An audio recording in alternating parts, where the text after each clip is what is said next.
Pinaglalaanan ko kayo ng isang dako sa aking kaharian. At kayo'y kakain at iinom na kasalo ko. Kasama ko kayong mamamahala sa 12 angkan ng Israel. Kung gayon, walang traidor. Simon, sinikap ni Satanas na subukin kayo. Tulad ng magsasakang inihiwalay ang trigo sa iba nito. Ngunit ipinagdasal ko sa Amang maging matatag ka. At sa iyong pagbabalik loob, patatagin mo ang iyong mga kapatid. Panginoon, nakahanda po ako mabilanggo. At mamatay na kasama mo. Tandaan mo, Pedro, bago tumilaok ang manok sa araw na ito, 3 beses mo kong ipagkakaila.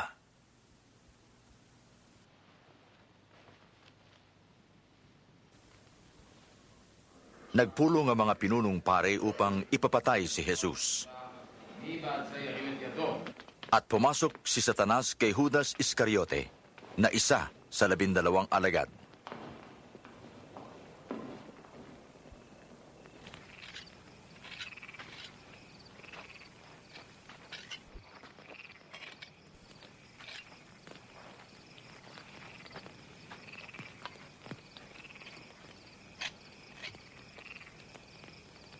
Manalangin kayo ng di matukso.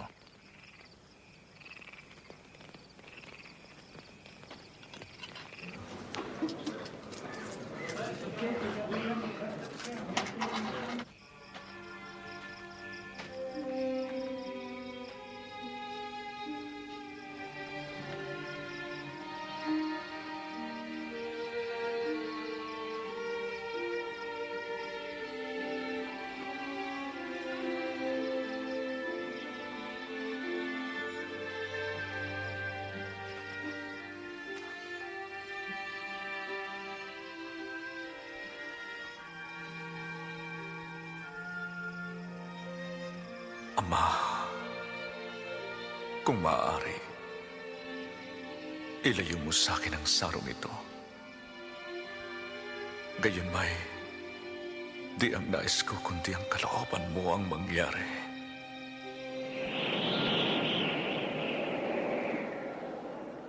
Nagpakita sa kanya ang isang anghel mula sa langit at pinalakas ang kanyang loob. At ang kanyang pawis ay parang dugong pumapatak sa lupa.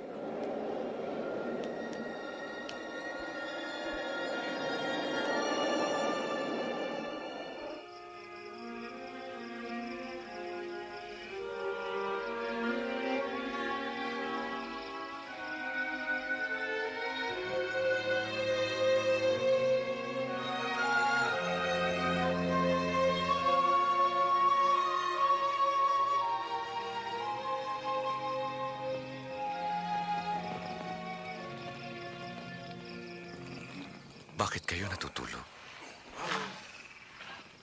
Bangon. Manalangin kayo nang di kayo matukso.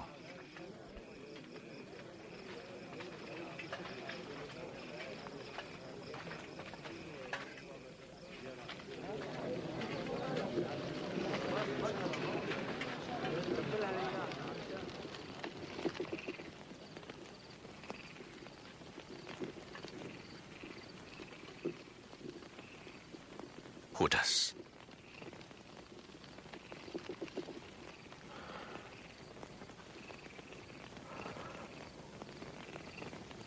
Salik mo ba ipinagkakanulo ang anak ng tao? Panginoon, lalaban ba kami?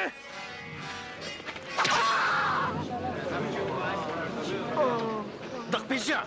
Tama na ito!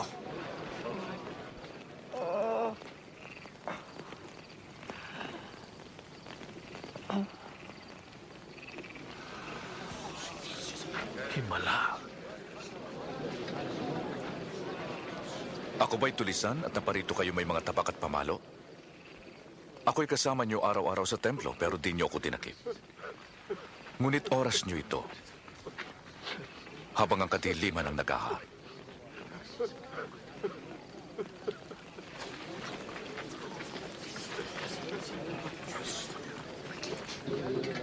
Hulihin siya.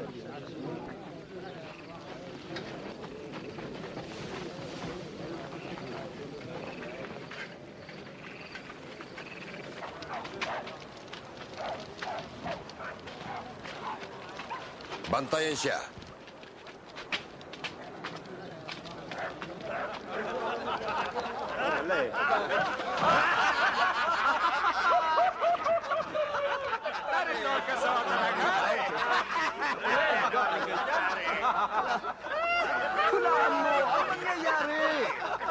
Ililigtas mo ba kami, kamahalan? Ha? Ililigtas mo ba kami? Kasama siya ni Jesus. Babae, hindi ko siya kilala. Nakita ko sila.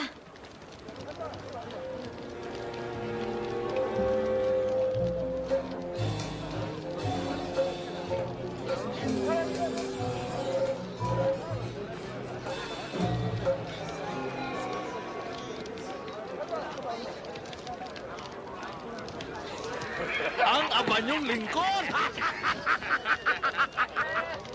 Para kang kung sino!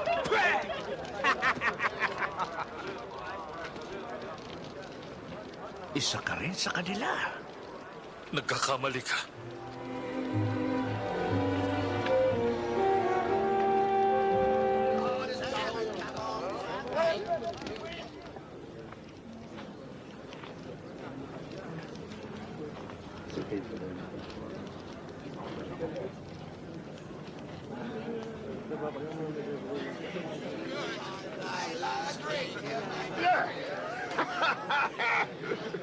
Natitiyak kong ang taong ito'y kasama ni Jesus pagkat siya'y taga Galilea.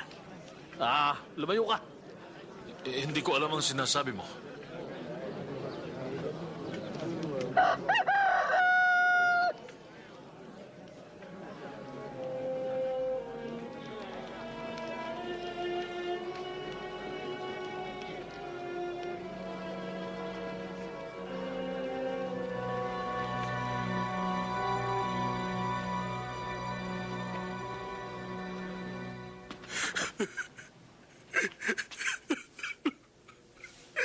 Panginoon, nakikiusap ako. Gawin mo ayon sa dakila mong kapangyarihan.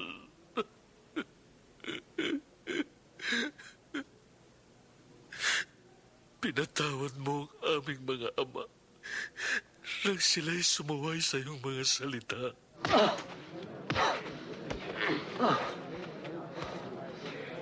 Sinong pumalo sa'yo? Hulaan mo! Hulaan mo!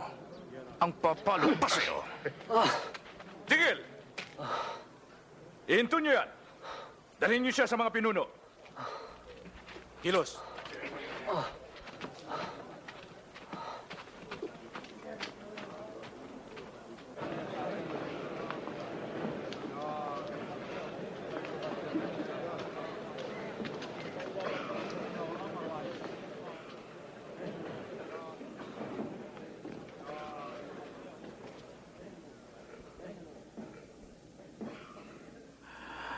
Sabihin mo, ikaw ba ang Mesiyas?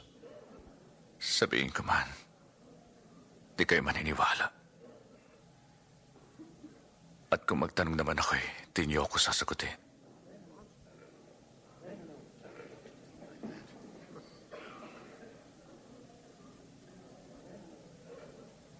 At mula ngayon, ang anak ng tao ay mauupo sa kanan ng kataas-taasang Diyos.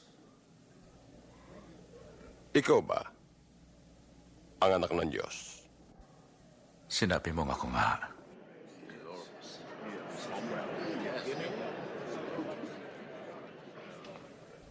Narinig natin ang kanyang mga sinabi, hindi ba?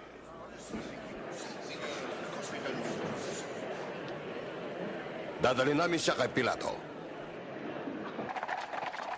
At dinala siya kay Poncio Pilato, isang malupit na punong Romano na nag-utos ng pagpapako sa krus ng libu-libong tao.